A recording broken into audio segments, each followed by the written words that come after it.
जी guys, तो आज की वीडियो में हम देखेंगे माइक्रोसॉफ्ट पावर बीआई डेस्कटॉप का इंटरफेस। और अब तक हमने पावर बीआई डेस्कटॉप की डाउनलोड किस तरह से करते हैं, इंस्टॉल किस तरह करते हैं, ये हमने वीडियोस देख ली हैं। और अब हम आज की वीडियो में बात करेंगे पावर बीआई डेस्कटॉप इंस्टॉल होने के बाद जब आप उसे ऑन करते हैं तो उसका इंटरफेस किस तरह से नज़र आता है। जब आप पावर बीआई डेस्कटॉप को ऑन करते हैं तो पहला इंटरफेस इस तरह से आपके सामने आता है। यहाँ पर ये डाटा सोर्सेस आप कनेक्ट कर सकते हैं, ब्लैंक रिपोर्ट यहाँ से बना सकते हैं, एक्सेल कनेक्ट कर सकते हैं, एसक्यूएल कनेक्ट कर सकते हैं, या फिर किसी और डाटा सोर्स से डाटा गेट कर सकते हैं। ये recommended videos, getting started, what is power BI वगैरह यहाँ से आप रीड आउट कर सकते हैं। रीसेंट फाइल्स हैं जो मैंने अपने कंप्यूटर में ऑन करी हैं। अगर आपने अपने कंप्यूटर में कोई फ़ाइल ओपन नहीं करी है तो यहाँ पे आपके पास ये ब्लैंक स्पेस आ रहा होगा। ओपन अ रिपोर्ट से वो रिपोर्ट जो कि पावर बीआई की आपने फ़ाइल पहले सेव कर रखी है उसको आप यहाँ से जो है वो ओपन कर सकते हैं। साइन इन से आप पावर बीआई के अंदर साइन इन कर सकते हैं। ऑप्शन एंड सेटिंग्स वो हम आने वाली वीडियोस के अंदर कवर अप करेंगे। अबाउट के अंदर से आप वर्जन देख सकते हैं कि ये आपका कौन सा वर्जन है। अभी फ़िलहाल मैं ब्लैंक रिपोर्ट पे क्लिक करता हूँ तो ये रिपोर्ट पेज मेरे पास इनेबल हो गया। ये बेसिकली पावर बीआई डेस्कटॉप का इंटरफेस है। और इस इंटरफेस के अंदर डिफरेंट हमारे पास चीज़ें अवेलेबल हैं, उनको डिस्कस कर लेते हैं। पहली बात तो ये पेज, ये वो एरिया है जिसमें हम अपना डैशबोर्ड क्रिएट कर सकते हैं। फ़र्ज़ करें मैं यहाँ से अगर कोई विजुअल सेलेक्ट करता हूँ और अब मैं इस विजुअल को इस डॉटेड लाइन के बाहर लेकर आना चाहता हूँ तो ये नहीं आएगा। इसी तरह से यहाँ भी नहीं जाएगा और टॉप पे भी नहीं जाएगा और लेफ़्ट साइड पर भी नहीं जाएगा। तो इट मीन्स कि ये जो डॉटेड लाइंस हैं, ये जो एरिया है डॉटेड, ये मेरे पास क्या इंडिकेट कर रहा है कि ये मेरे डेस्कटॉप का पेज है, बैकग्राउंड है। मैं इस जगह पे अपना डैशबोर्ड क्रिएट कर सकता हूँ, इससे बाहर नहीं क्रिएट कर सकता। इसके साइज़ेज़ वगैरह हैं उनको हम चेंज कर सकते हैं, ये हम अगली वीडियोज़ के अंदर डिस्कस करेंगे।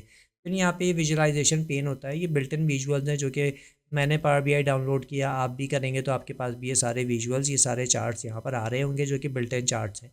इसके बाद ये डाटा व्यू है। डाटा पेन है बेसिकली जो भी डाटा हम यहाँ पे इंसर्ट करते हैं, चाहे वो एक्सेल की फ़ाइल हो, कोई डाटाबेस हो, या कोई पीडीएफ फाइल या किसी और डाटा सोर्स से आप डाटा गेट कर रहे हैं तो वो यहाँ पे आपका डाटा, ये टेबल्स शो हो रहे होते हैं। इसी तरह से यहाँ पर ये टैब है ऊपर, जैसे माइक्रोसॉफ्ट एक्सेल के अंदर टैब होता है इसी तरह से यहाँ पर भी टैब्स हैं। डिफरेंट होम टैब है, उसके अंदर कुछ ऑप्शन हैं। इसी तरह से इंसर्ट का टैब है, मॉडलिंग है, व्यू का टैब है, ऑप्टिमाइज़ का टैब है, हेल्प का टैब है। इनके अंदर डिफरेंट ऑप्शंस हैं, उनको हम आने वाली वीडियोस के अंदर एक्सप्लोर करेंगे। उसके बाद ये फ़ाइल मेन्यू है।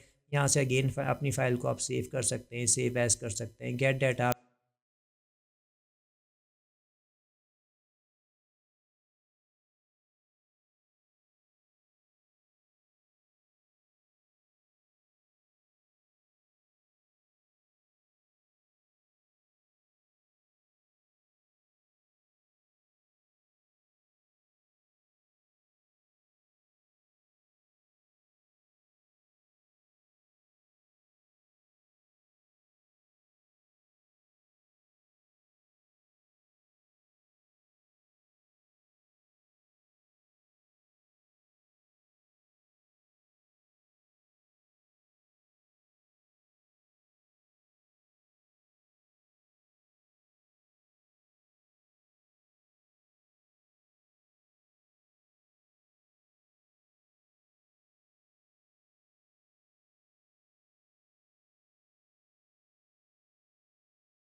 इसके अलावा हमारे पास यहाँ पे ये 4 आइकन्स आपको नज़र आ रहे होंगे। ये रिपोर्ट व्यू है जहाँ पे हम अपने डैशबोर्ड्स क्रिएट करते हैं। ये हमारे पास टेबल व्यू है।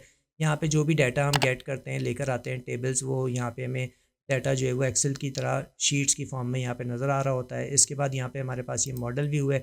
हम जो भी टेबल्स की कनेक्टिविटी करते हैं, रिलेशनशिप बनाते हैं, तो वो सारे रिलेशनशिप्स हमारे पास यहाँ पे नज़र आ रहे होते हैं। इसके बाद ये टेक्स्ट क्यूरीज़ का व्यू है। यहाँ से हम टेक्स्ट की क्यूरीज़ रन कर सकते हैं। ये तो था माइक्रोसॉफ्ट पावर बीआई डेस्कटॉप का छोटा सा एक ओवरव्यू, एक छोटा सा इंटरफेस इंट्रोडक्शन।